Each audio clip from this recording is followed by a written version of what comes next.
In the Zone, presented by TD. It's In the Zone, presented by TD. Ben Ennis and Mike Wilner. And Mike, we're here for Game 2 of this 3-game set. What? We're at Game 3? What day is it? Where am I? I'm in Toronto. We're at Rogers Center. It's Game 3. Yeah, that makes sense. It's Thursday. No series ends on a Friday. Series start on Friday. You've forgotten that they've lost the first 2 games of the series to the Mariners. I understand that you might want to forget that, but no, this is the last game, and it's going to be tough. It's for Felix Hernandez against Henderson Alvarez. Well, that was what I was going to say. I mean, you get shut down by 80-year-old Kevin Millwood. That doesn't really bode well for your chances against the best starter in Major League Baseball, in my opinion, in Felix Hernandez. Yeah, he's certainly right up there. And if I'm looking off to the left a little bit, it's because we're so close to the field, and Yan Gomes is taking throws from Omar Vizquel and Mike McCoy at third, and I have no confidence at all in our producer Eric to protect us. So I'm keeping half an eye out there just in case. I don't know if it was the last game Felix Hernandez pitched here or if he's pitched here since, but in his Cy Young year 2 years ago, he pitched a game in September, and he threw a complete game one-hitter at the Blue Jays, and he lost. The one hit was Jose Bautista's 50th home run of the season, and Sean Hill and 4 relievers combined to throw a shutout at Felix Hernandez. But yeah, you get 2 hit by Kevin Millwood and crew, you're going to be in really, really tough tonight. So here's hoping they can pull one out. I mean, Henderson, this is a 22-year-old kid facing the guy he grew up idolizing. So even though he's not actually going to be pitching against Felix Hernandez, I have a feeling we may well see one of his best games of the season. And of course, all this happening in past tense for you, the viewer, as you're watching this after the series is probably over and the Mariners are wherever they are right now. If you are, please give us a call and let us know what happened in this game tonight, because it'll make us look a lot smarter for the rest of the show. Thank you. Absolutely. All right, let's talk about Alex Anthopoulos did another chat with the media recently. I believe it was yesterday. Well, again, why am I even talking about days? But he did mention the guys that are in place and cemented in their positions for next season. Nobody's surprised. Brett Lawrie, third base. J.P. Aronsebi, the catcher. Yunel Escobar, shortstop. Edwin, DH, first base. Take your pick. Jose in right. Colby Rasmussen center. So that's it. The positions you got to fill. The positions you got to fill: left field, second base, and DH/first base, and a bunch of starters as well. I mean, that makes sense to me. That's the way I think we've talked about it before, and that's what it looked like to me. Those were the positions that are untouchable, and that we're going to go into next season. Guys are going to have those jobs. Now, as far as going to fill those positions, I think you can almost start to pencil in Anthony Gose as the left fielder. Second base, I don't know, a lot of people talking about, and we'll hear from Gose in just a second as well. It's called a tease. But I just talking to you before we started this, Danny Hedgeveria has shown me a little bit recently, and this is kind of his deal when starting a new level, as he starts off not so well and then figures it out. Well, the Gose as well. But I don't know if the Blue Jays want Gose and Hedgeveria in the lineup at the same time next season. So that's an interesting situation. You got second base, left field, I think we can pencil in. So second base, and what was it? That's it. Second base, I guess. And DH, first base. I think you can put in very light pencil Anthony Gose in left field. I think that's a place where we could see major changes. Shin-Soo Choo is out there, and Cleveland Indians seem to be...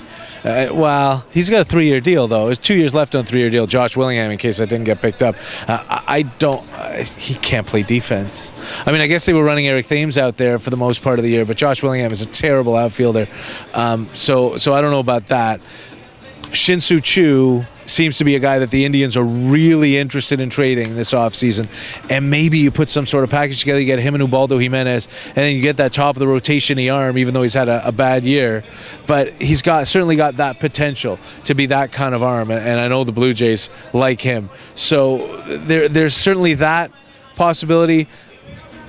Alex, among the things he said yesterday, said you really don't want to break in too many young players at the same time. We saw what happened over the 6 weeks in July, August, September, where it was nothing but young players and they couldn't buy a win. And now Brett Laurie's taking grounders over at third. So, again, no confidence at all in Eric. But So I don't think we're going to see Echeverria and Gose both starting together for in a perfect world next year. Marco Scudero is a free agent, familiar with Toronto, and he's become a guy who now can get on base a little bit and who plays a decent second base. So for me, that's not a terrible option to go out there on a one-year deal and sign as a free agent while Echeverria gets another year under his belt in the minors, or while you figure out what you're going to do with Yunel Escobar. So that's a possibility. And DH, I mean, the world is your oyster, right? A lot of people want David Ortiz. He doesn't quite fit in with Alex Anthopoulos' idea of the athlete at every position. There's no flexibility at all. You can't use him in the National League or in the World Series if it gets to that, although I'm sure they'd be thrilled if they got to that. Which you have interleague series every day next year, right? They have 20 interleague games next year. So there's 10 games on the road, just one more game in National League parks. But they wouldn't be able to use David Ortiz there. And really, the guy's missing the whole second half of the season with an Achilles thing, and he's going to be 38. He's not in good shape. It would be a lot of fun. I'm sorry. It would be a lot of fun to have David Ortiz around. I don't know how productive it would be to have David Ortiz around. What about Nick Swisher? Somebody asked me about Nick Swisher yesterday. And when you look at Nick Swisher builds a ton of his offensive value as a right-handed hitter.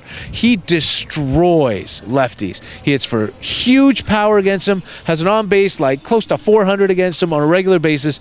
Against right-handed pitching, he's a 240 hitter with a 350 on base with a slugging percentage under 400. So that power goes away. The on-base is good, but it's not great. And that's at Yankee Stadium as well as a left-handed hitter. Exactly. As a left-handed hitter at Yankee Stadium, where any reasonable power hitter should be able to hit 3 home runs a night in their sleep. Curtis Granderson has become an elite power hitter because of Yankee Stadium, even though I know he hit 30 in Detroit one year. But so for me, Nick Swisher comes here as a guy who's not going to contribute a lot of the time, but when he does contribute, he's going to contribute hugely, and it builds the numbers up. That's not a kind of guy I like. If you're going to hit one side, hit right-handed pitchers, please, and do it on a regular basis. And Swisher certainly is not, he hits like a middle infielder as a left-handed guy, and that's not what you want out of a power spot.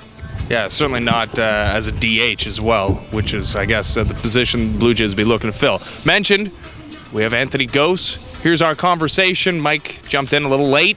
He made it. You're going to Photoshop me in from the beginning. He was there from the beginning. I was busy talking to John Farrell. I'm sorry. I was being an investigative reporter. No excuses, play like a champion. Here's that conversation with Anthony Gose. Here with Blue Jays outfielder Anthony Gose. Anthony, first, I got to take me back to Fenway Park. First Major League home run. Obviously not a lot of people around to see it as it came after that rain delay, but I'm sure you'll take it any way you can get it. And, that was a no-doubter right off the bat, but take me back to that moment, what it was like for you. Exciting. I couldn't believe it. Obviously I believed it once I hit it, but, it was kind of surreal to, hit my first home run in the big leagues at Fenway Park. What did you do with the ball? Do you have the ball? Were you able to retrieve it? I imagine. Yeah, the bullpen went and got the ball for me, and they gave me a fake one at first, and, with some comments on it, and then the next day gave me the real one. So what are you going to do with that thing? You put it on your mantle? Frame it? Yeah, definitely going to frame it. The fake one also. Nice. Anthony, you seem like a different hitter at the plate since you've returned from Vegas. Obviously, you've changed a few things, maybe made your swing path a little bit shorter. What can you tell me about the changes you've made second time around in the bigs? Just getting a little bit more athletic position, just staying through the ball, staying through the middle, and it's definitely helped my approach and my ability to make contact more consistently. What have you learned in your short time in the major leagues this season, first time around, second time around? Has anything changed as far as your approach and taking pitches? What have you just been able to adjust to what major league pitching is all about? Yeah, I've made adjustments. Even the first time I was up, I was making adjustments. It just obviously weren't the right ones. It's been a learning experience, it's been a process, and just hope to keep learning. Obviously, you spend a lot of time in center field in the minor leagues and in Vegas, and that's your number one position. Did a great job defensively there, but come up to the major leagues. Obviously, Colby Rasmus is entrenched at the center field position. You got a chance to play right, get a chance to play left. How are you adjusting to the corner outfield spots? I feel like I'm adjusting well. We get out here and we do our early work, and during BP get balls off the bat and get a chance to see some balls live. So I feel pretty comfortable out there. You've been moved around the lineup as well. A lot of people envision you as the Blue Jays' leadoff hitter down the road because of your speed, obviously, and pretty good eye at the plate and ability to take pitches. Do you see yourself as a leadoff hitter as well for this team down the line?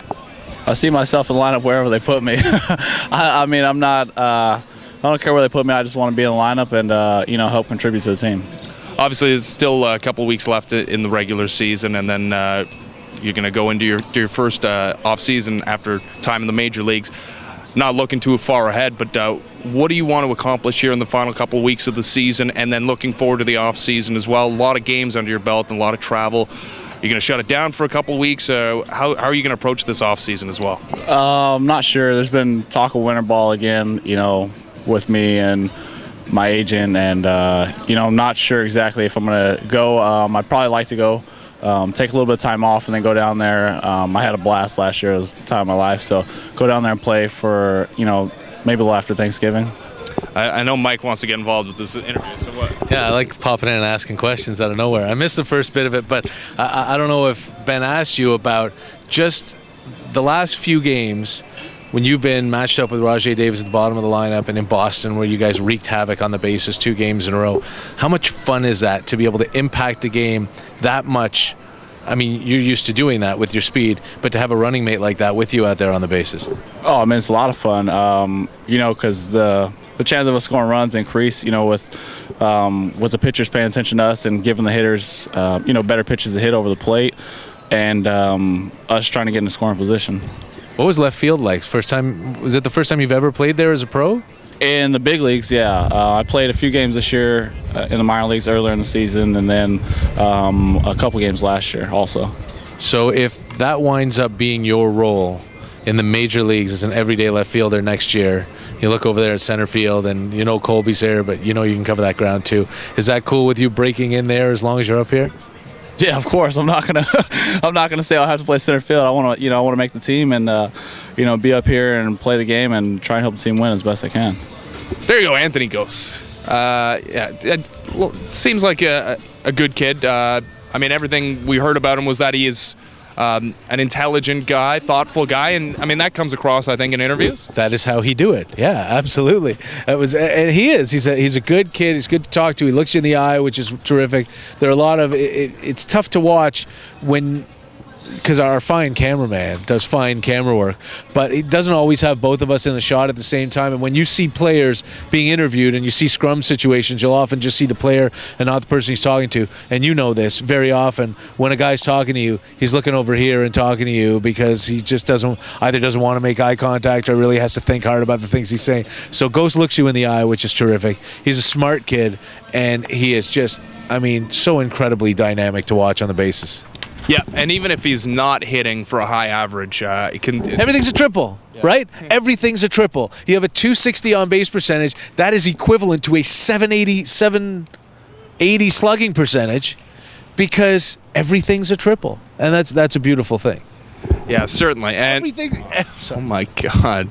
I think what Mike is trying to say is that everything's a triple for Anthony Gose. So either he's the starting left fielder to start next season, or maybe starts the season in Buffalo, because that's going to be the big storyline, I guess, this upcoming weekend. The Blue Jays, I guess, is it every team that gets to negotiate with the minor leagues? How does that work? Anyways, it's very weird. And Alex Anthopoulos explained it, and it's weird, and he was not pleased with how the system works. What happens at the end of every season, or on September 16th, and Lord knows why it's September 16th. It's like a week after or a week and a half after all the minor league playoff seasons are over. But every minor league team has to declare themselves open, which means they are looking for suitors, and every major league team has to either declare themselves open or not. If you both declare yourself open, then you're both open. If only one declares itself open, then you're both open. If neither of you declare yourselves open, that means you've already re-upped an agreement. So it doesn't make any sense whatsoever. But here are the things we know. When we talked to Alex Anthopoulos on September 12th, he said, we've been told by the commissioner's office that we cannot comment on anything involving any player development contracts, and that's minor league affiliates, until September 16th. This is true. What is also true that Alex didn't mention is that had they agreed to stay with their current affiliate, they would be more than happy to talk about it and completely allowed to. And Alex even did talk about how the Blue Jays have re-upped with Lansing and have re-upped with Manchester, New Hampshire. So reading between some very, very wide lines, the Blue Jays are not going back to Las Vegas. We know also that Buffalo is not happy with the Mets, wants them out, is not interested in having the Mets anymore. And the way minor league affiliates work, I mean, it's the minor league team has to agree for you to be its affiliate. So Buffalo, that's why the Blue Jays aren't in Syracuse anymore. Syracuse didn't want them. And I think that J.P. Ricciardi thought he was going to go into Buffalo, but Buffalo was wooed by the Mets, and with the New York State connection, they were more than happy to become a Mets affiliate. It hasn't worked out at all. So I think the likeliest scenario now is that the Mets are going to wind up in Vegas, which sucks even more for them than it does for the Blue Jays, although there are probably a lot more direct flights Vegas to New York. Well, yeah, what's the difference? It's the same thing. Toronto. It's an hour farther by. Are you sure? Is it? Isn't it? I don't know. New York is much farther east than we are, and not that much farther south. This is a geography lesson here on In the Zone presented by TD. And the Blue Jays are going to go to Buffalo. And how awesome would that be to have the Blue Jays AAA farm team, a 40-minute drive if you live in Hamilton? I mean, it's an hour and a half from the Dome, not even. That would just be spectacular for me. I think we'd go on an off day. No, you and I, a little road trip. I've been meaning to go. I keep saying it every year that I'm going to go, even when they are a minor league affiliate of the Mets. But I've been twice to a Bison. Beautiful ballpark, right? Pilot Field, Coca-Cola Field, North AmeriCare Park. I don't know what they're calling it now, but whatever. I think it's North AmeriCare now. It might be Coca-Cola. Anyway, it's gorgeous. I went there when I was like 19, and they got rained out. But we had our little credentials, so they let me and my buddy on the field, and we like ran into the walls and stuff. That was pretty cool. And then I went last year to see Steven Strasburg pitch, or 2 years ago to see Steven Strasburg pitch in his final or penultimate minor league start or whatever it was. And so, yeah, it's a really nice ballpark. It's apparently a great organization. I was talking to Alex Andriopoulos, who's a Blue Jays bullpen coach, who played there for years in AAA. The Rich family is fantastic, and they have fried bologna sandwiches, and it's great. And so it would just be, I mean, Syracuse is another 2 hours out of Buffalo. Buffalo's right freaking there. So many Blue Jay fans are gonna wind up going there. It's gonna be terrific. You didn't say anything about fried bologna, and this has got me. I'm kind of in a tizzy right now thinking about fried bologna. Loganberry too. You can wash your fried bologna sandwich down with Loganberry. That's amazing. We got to talk about Tom Cheek as well. The voting continues on Facebook. You made it to the second round, but don't vote for you. Apparently, people voted for you. Good for you. Congratulations, Mike. Thank you. I'm embarrassed. I'm honored. I'm thoroughly honored. I have absolutely no business being in that company. I'm completely embarrassed that it never even occurred to me. And if those votes came from people who actually thought enough of me to do that and didn't just do it as a joke, then my appreciation goes, it knows no bounds. But this is about Tom Cheek, and I don't know if Jeff can turn around and get Tom's name up there, but if I mean that's what we're looking at right here, Tom Cheek in a 43.06, and this is a group of 41 that now goes down to 3. We don't know who finished where. I don't know if Tom finished first or second or 38th, but he has to finish in the top 3 this time. So please, once a day, every day, early in the morning, because it's once every 24 hours, not once a day. So if you wait till late, you're going to wind up pushing it back and losing at least 1, maybe 2 votes. Facebook.com/baseballhall. You then have to click on 13 Frick voting after you like their page. Tom's right on the first page this time. There's no, it's a shorter list, so he's right there. And please go past Alan Ashby. Then next year we'll take care of Alan. But go down and click on Tom Cheek. And if you want, also you get reminders from me on my Twitter feed all the time. But you can also follow @VoteTomCheek on Twitter for regular reminders and anecdotes and fried bologna sandwich recipes. And you can also like the tribute page on Facebook, which is called Send Tom Cheek to Cooperstown. It's got about 1,700 likes right now, and I've got about 18,000 followers on Twitter, so I'd like to really push that number up and get them closer to even, just to give you those reminders, because the longer, the more often, the louder we make our voices heard, the more likely it is that they're finally going to listen to us, and that Tom is going to get into the broadcasters wing in the Hall of Fame, which he so completely and thoroughly deserves to be. Absolutely. I got to go get a fried bologna sandwich. He's Mike Wilner. Follow him on Twitter at Wilnerness590. I'm Ben Ennis. You can follow me on Twitter as well, at BennisSnet. This has been In the Zone, presented by TD. We'll see you next week.